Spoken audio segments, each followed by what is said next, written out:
Herzlich willkommen zurück, liebe Freunde, bei Bricks Go Wild und Rita, aber sie ist nicht allein, sie hat ein Set mitgenommen. Ja, und 8 Minifiguren, glaube ich, habe ich gerade gezählt. Wow. Mal schauen. Was für ein Anblick. Einige Rita Vögel. Bei den Venetian Houses aus dem Bricklink A4 Designer Program, Serie, keine Ahnung, 3, glaube ich. Eigentlich wollte ich euch mit Buongiorno, Pizza, Pasta, Spaghetti, Tiramisu begrüßen, aber nein. Wir haben aber hier eine wahre Expertin vor uns sitzen. Niemand könnte das Set besser besprechen als unsere Kollegin Rita, denn sie ist studierte Italianistin. Wir haben hier ein Set, welches Venedig des, keine Ahnung welchen Jahrhunderts, wahrscheinlich 21. Jahrhunderts abbildet. Die Venetian Houses. Ein Set, welches wir dann ganz am Schluss damals noch in unseren Warenkorb reingegeben haben. Ich war mir irgendwie nicht ganz so sicher, ob das bei uns in die Stadt passen würde. Rita hat dann gesagt, doch, sie will es. Ja. Und ich wusste aber auch nicht, dass es so groß ist. dann habe ich natürlich wieder meine Kreditkarte gezückt. Wir haben hier auf jeden Fall ein Set, welches auf 2 Baseplates daherkommt, also riesengroß. Rita, mit was möchtest du denn beginnen? Keine Ahnung. Ich habe mir gedacht, du bist vorbereitet.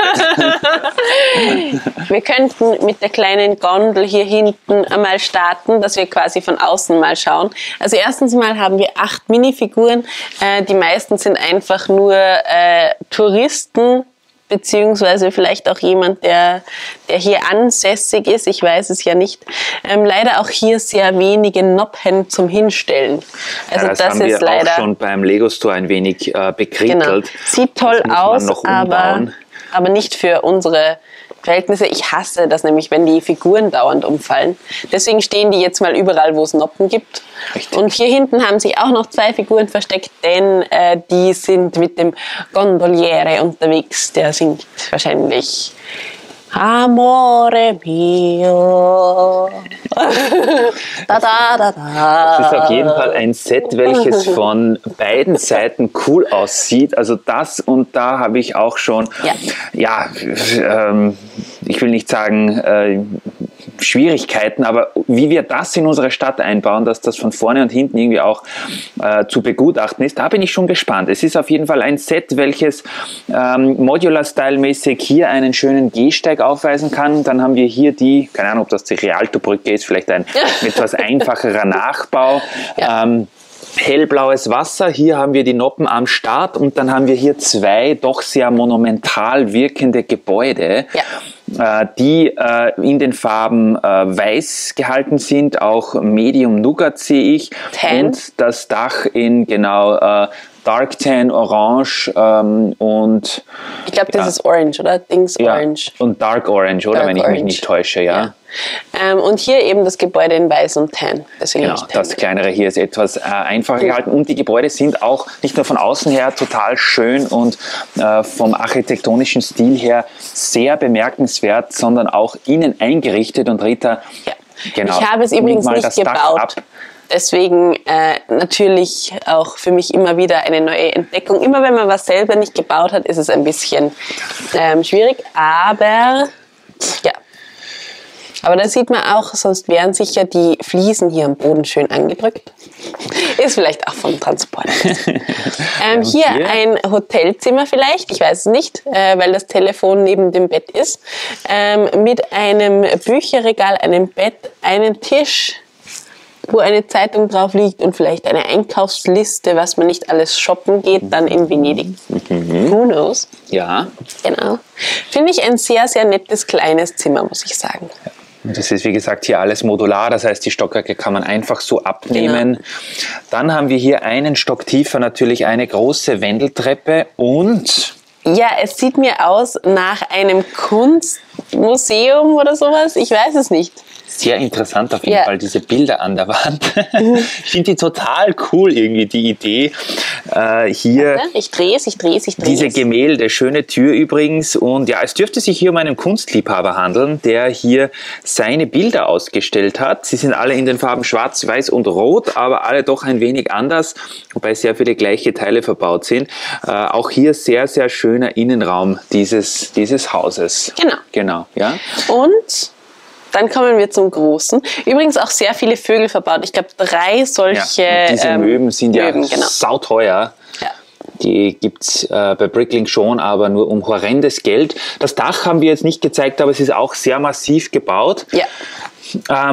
Ich muss ganz ehrlich sagen, und da bin ich ein bisschen abgeschreckt gewesen, auch glaube ich am Anfang von dem Farbschema, von dem, was wir hier sehen. Ich finde dieses Orange fast ein wenig hart in Kombination mit dem Weiß. Seht euch das an. Wahnsinn, das ist sehr stabil, ja.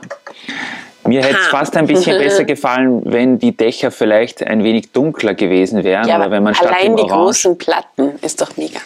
Ich rede von der Farbe und du von der Bauart. Deswegen verstehen wir uns manchmal so gut, wenn wir über Lego reden. Schauen wir mal hier rein, was hier drinnen ist. Wir haben hier einen Flügel und noch weitere Minifiguren. Das aber Set, auch hier ist der Boden nicht gut angebracht. Hat angebracht. auch also jede Menge Überraschungen. Das kann aber auch sein, wir haben das jetzt ja mit dem Auto hierher gebracht. Vielleicht ist da etwas zu Bruch gegangen. Hier also einen Jungen oder eine Frau, das sehe ich jetzt nicht gerade, hier am Klavier. Ich schwenke mal hier rüber. Genau. Ihr seht ihn hier mit Krawatte am Klavier sitzen. Übrigens finde ich das Klavier echt cool gebaut mit diesen, wie sagt man da? Grill Pieces. Genau, Grill Pieces. Dass man quasi einfach das Schwarz durchsieht. Das ist schon echt cool gemacht. Genau. Auch wieder mal ein cooler Flügel. Wir haben ja schon sehr viele verschiedene Flügel. Auch zum Beispiel bei der Elsa ist doch auch einer drinnen im Frozen Castle. Aber der sieht halt wieder doch ganz anders aus, finde ich. Und dann haben wir hier noch jemanden, der Saxophon spielt. Genau, zeigt Christoph dann noch von hinten. Ich sehe keine Noten auf dem Papier, also vielleicht schreibt er dann erst den Song auf. Keine Ahnung. Kann natürlich auch sein, vielleicht ein Komponist. Wir filmen unseren schönen Teppichboden. Saxophon-Komponist. Genau. Cool auf jeden Fall auch hier. Und das Gebäude hat natürlich auch noch ein Erdgeschoss. Ja, jetzt fürchte ich mich ein bisschen, weil dieser Boden nicht ganz so stabil ist. Ach ja. Und unten geht es dann noch weiter, während Rita das Set wieder repariert. Wir haben unten so eine Art Bibliothek hier mit Leseecke und einem kleinen Jungen, der hier ja gerade ein Buch liest. Coole Bautechnik auf jeden Fall auch hier. Hier könnte man sich gerne mal, gut, das hat man schon gesehen, aber vielleicht kann sich der ein oder andere hier was abschauen. Von den Bücherregalen hier auch mit Uhr an der Wand. Und auf der anderen Seite haben wir hier, dass ich euch hier keinen Schatten vom Fenster mache, einen Verkaufstresen oder eine Rezeption der Bücherei, wo man sich hier ein Buch ausborgen kann. Hier auch mit coolen Blümchen in der Ecke, und mir gefällt vom Stil her, ich habe zuerst schon reingeschaut, dass mit diesem Tisch hier sehr gut, dass hier der so ein bisschen abgewinkelt ist und diese große runde Theke hier verbaut ist. Und hier haben wir natürlich auch eine Treppe, muss ja auch raufgehen, die ist ein bisschen spartanischer gebaut hier auch wieder. Ja. Ebenfalls genauso wie hier natürlich, aber da haben wir schon stabilere Modelle gesehen. Ich wollte gerade sagen, die andere ist irgendwie schöner gemacht, ja, oder? Außerdem geht man hier vom Regal rein. Ja, hier also ein Regal, wo man so sich vielleicht auch noch Zeitschriften oder Schallplatten ausborgen kann.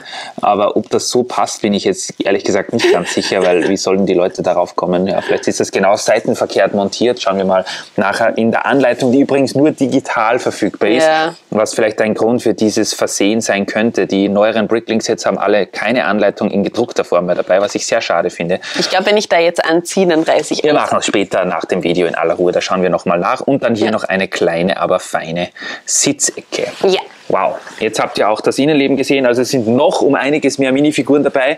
Hier haben wir wirklich die volle Bandbreite, und ich würde sagen, Rita, für das Ende des Videos baust du das Set vielleicht noch mal kurz zusammen, damit wir es noch mal in seiner monumentalen Größe begutachten können. Ich muss nur das ein bisschen als Kritik üben. Also, was heißt Kritik? Man ist immer sehr schnell verwöhnt, und auf einmal möchte man dann halt alles so haben. Ihr kennt das vielleicht. Von was rede ich eigentlich, wird sich Christoph jetzt gerade denken. Das Dach ist so brutal massiv. Ich glaube, mit dem könnte man auch einen Einbrecher, der einen dieses Lego-Set wegschnappen möchte, eine überziehen, und das würde noch immer standhalten. Also das ist echt brutalst massiv. Und hier unten wurden halt nur ein paar so Verstrebungen eingebaut. Und das ist nicht ganz so massiv, muss ich sagen. Aber eben, wir haben es auch transportiert und man soll ja vielleicht auch Lego-Sets nicht unbedingt überall hin transportieren. Ja. Aber trotzdem, ist nicht ganz so massiv wie das Dach, leider. Wäre cool, wenn das auch so wäre. Richtig. So. Wie gesagt, ich finde ganz ehrlich, dass sich die Farben hier ein bisschen, oder dass der Designer das Farbschema hier ein bisschen, ja, für mein Auge, welches jetzt künstlerisch nicht so versiert ist, ein bisschen zu brutal schlägt hier mit dem Weiß und dem Nougat und in Kombination mit dem Orange. Die Häuser haben vielleicht in Natura mal so ausgesehen. Das Vorbild ist bestimmt mit orangenem Dach. Auf der anderen Seite gefällt es mir aber auch wieder ganz gut. Was ist das hier? Was wir hier, könnte sein, ja, ich glaube, das passt. Oder andersrum. So. Zuerst war es, glaube ich, genau andersrum. Ja.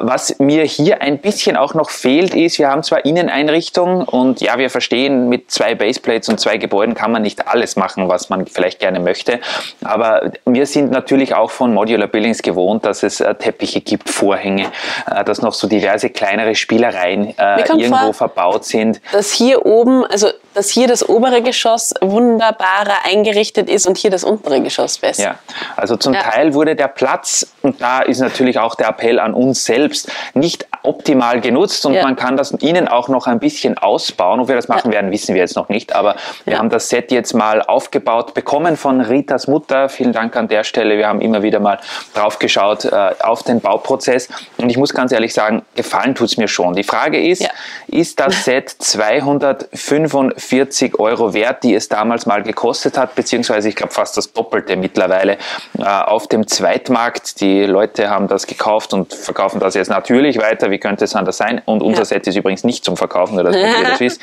Auch wenn wir nicht wissen, wo wir es hinstellen, wir werden es nicht verkaufen. Ja. Was ist denn dein Fazit dazu, Rita? Abgesehen davon, von dem, was du schon gesagt hast. Keine Ahnung, ob es das wert ist. Vielleicht. Rita ist heute sehr entscheidungsfreudig. Vielleicht. Naja, ich muss sagen, dass es schon sehr massiv ist und schon sehr groß ist, weißt du? Von dem her, ich bin jetzt gerade am Überlegen, wie ich es vergleichen könnte mit irgendeinem anderen richtigen Lego-Set.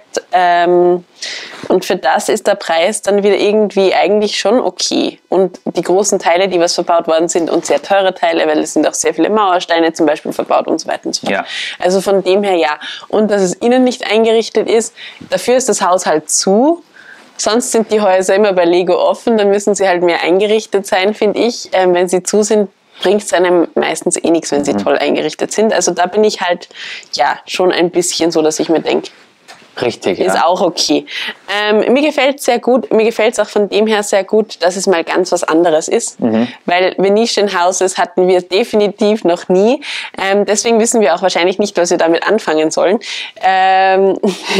Neues überfordert uns dezent. Wir haben geglaubt, vielleicht ein Hotel, oder? Ja, wir haben überlegt, wie in Las Vegas, so das Venetian, glaube ich, heißt es auch dort, quasi als Hotel nachzubauen. Das ist wirklich ein Fake-Venedig ist bei uns in der Stadt. Keine Ahnung, vielleicht. Wer weiß. Das Schwierige ist natürlich ein bisschen hier mit dem Wasser. Dass wir im Überlegen sind, wo wir das dazustellen, wo das dann auch passt. Natürlich, wenn das ein Fake-Venedig ist, kann es sein, dass natürlich auch das Wasser fake ist. Also es wäre schöner, wenn das Wasser ja auch echt wäre, oder? Ja. Mir gefällt es gut. Ich finde es vom Stil her toll. Ich finde es von den Teilen her toll. Ich habe es nur irgendwie im Hinterkopf immer, auch vielleicht vom Preis, das wurde jetzt zwar erhöht, aber ich habe es immer wieder mal mit dem Stadtleben verglichen, welches ja auf 1,5 Baseplates gebaut ist. Das Modular Building Assembly Square, glaube ich, heißt das auf Englisch.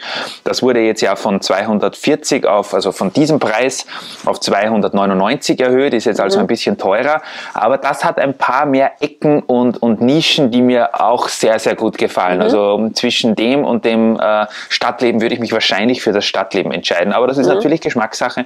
Einem anderen gefällt vielleicht das hier sogar besser. Ich weiß jetzt auch gar nicht die Teileanzahl. Wenn ich sie rausfinde, werde ich sie noch einblenden für euch.